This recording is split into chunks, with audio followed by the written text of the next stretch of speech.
क्या भारत में लॉकडाउन लगने वाला है?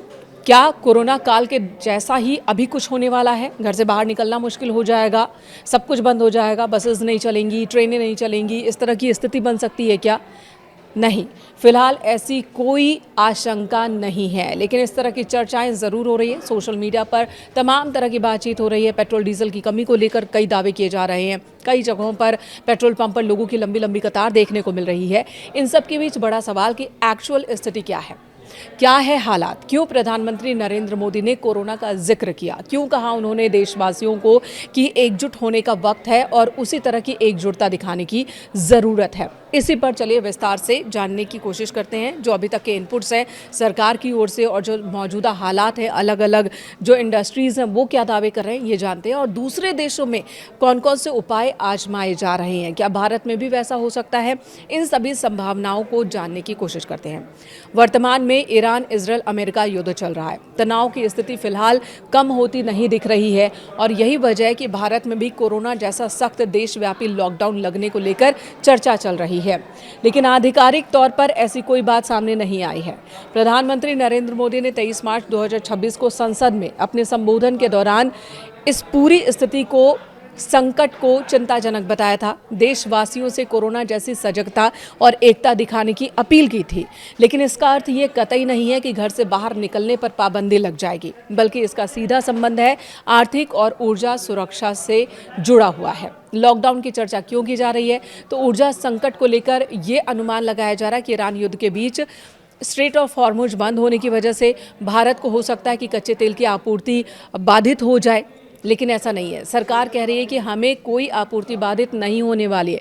41 देशों से हम इस कच्चे तेल का आयात करते हैं। लगातार बातचीत चल रही है और कभी भी कमी नहीं होगी। भारत इस पर नज़र बनाए हुए है।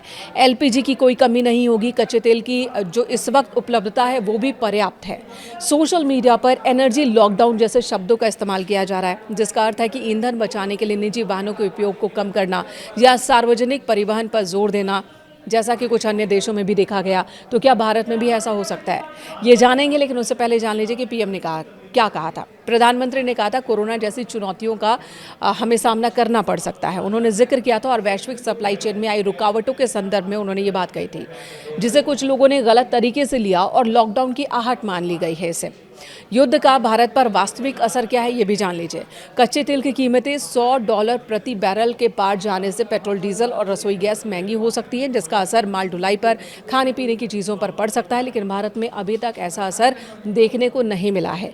एलपीजी कमी की बात कही जा रही है, लेकिन भारत अपनी ज़रूरत का एक बड़ा हिस्सा जो आयात करता है, प्रधानमंत्री ने भरोसा दिलाया है कि आपूर्ति बाधित नहीं होगी। हम अलग अलग देशों से बातचीत कर रहे हैं, संपर्क में हम लगातार, और जहां से ज़रूरत की आपूर्ति हो सकेगी हम उसे पूरा कर रहे हैं।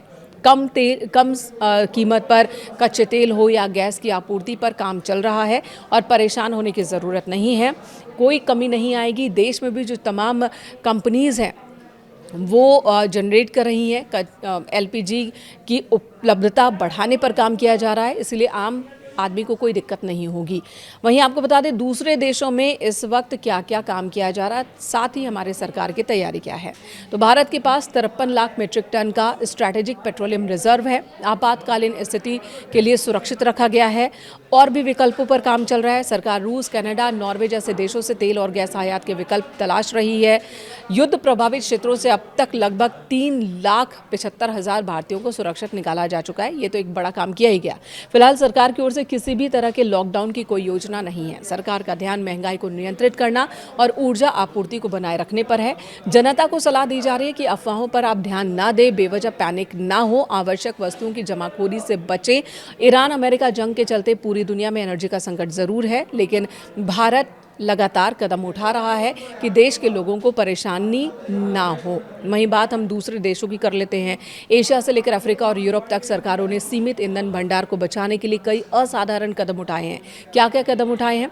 अतिरिक्त सार्वजनिक अवकाश, घर से काम करने का आदेश, ईंधन राशनिंग और औद्योगिक बंद जैसे प्रयास शामिल हैं।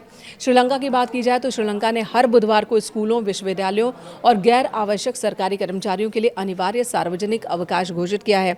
राष्ट्रीय ईंधन पास क्यूआर आधारित राशनिंग कर दी है। जी हाँ, निजी वाहनों के लिए प्रति सप्ताह यानी कि हर हफ्ते 15 लीटर और सार्वजनिक परिवहन के लिए 200 लीटर की सीमा तय कर दी गई है। ये श्रीलंका में कदम उठाया गया।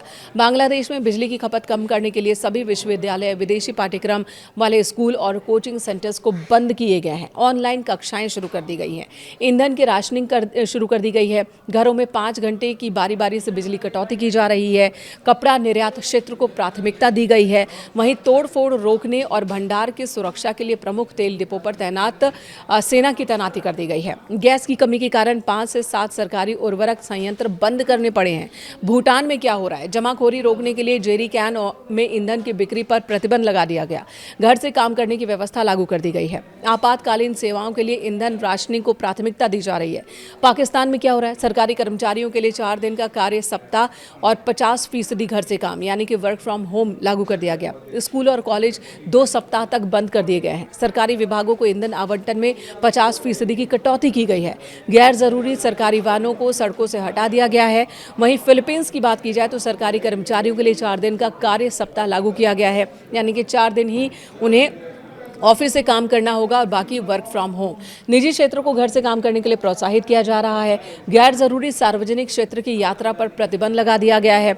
वियतनाम में क्या किया जा रहा है आपको बता दें, व्यवसायों से घर से ही काम करने की सुविधा देने का आग्रह किया गया है यानी कि वर्क फ्रॉम होम को बढ़ावा देने की बात। सार्वजनिक परिवहन, साइकिल चलाने और कार पूलिंग को प्रोत्साहित किया जा रहा है ताकि कम से कम ईंधन की खपत हो। अफ्रीका में क्या हो रहा है ये भी जान लीजिए। मिस्र में 28 मार्च से मॉल, रेस्टोरेंट और खुदरा दुकानें कार्य दिवसों में रात 9 बजे तक ही बंद हो जाया करेंगी। सरकारी इमारतें शाम 6 बजे बंद हो जाएंगी। बिजली की खपत कम करने के लिए रोशन बिलबोर्ड बंद कर दिए गए हैं। वहीं दक्षिण अफ्रीका के कई प्रांतों में डीजल के साइन बोर्ड्स बंद होने के कारण उचित वितरण सुनिश्चित करने और घबराहट में खरीदारी को रोकने के लिए खनिज और पेट्रोलियम संसाधन विभाग ने उद्योग स्तर पर नियंत्रित आवंटन उपाय लागू किए हैं यानी कि वहां पर भी कैपिंग कर दी गई है। न्यूजीलैंड में सरकार ने 1979 की कार मुक्त दिवस नीति को पुनर्जीवित करने पर विचार शुरू कर दिया, जिसके तहत वाहन चालक हफ्ते में 1 दिन वाहन न चलाने का फैसला लेंगे। स्लोवाकिया में क्या हो रहा है? वहाँ की सरकार ने जमाखोरी और कमी को रोकने के लिए आधिकारिक डीजल खरीद कोटा लागू कर दिया, जिससे प्रत्येक खरीदार द्वारा प्राप्त किए जा सकने वाले डीजल की मात्रा को सीमित कर दिया गया है। इस तरह से कई देशों ने हालात से निपटने के लिए कई कदम उठाए हैं।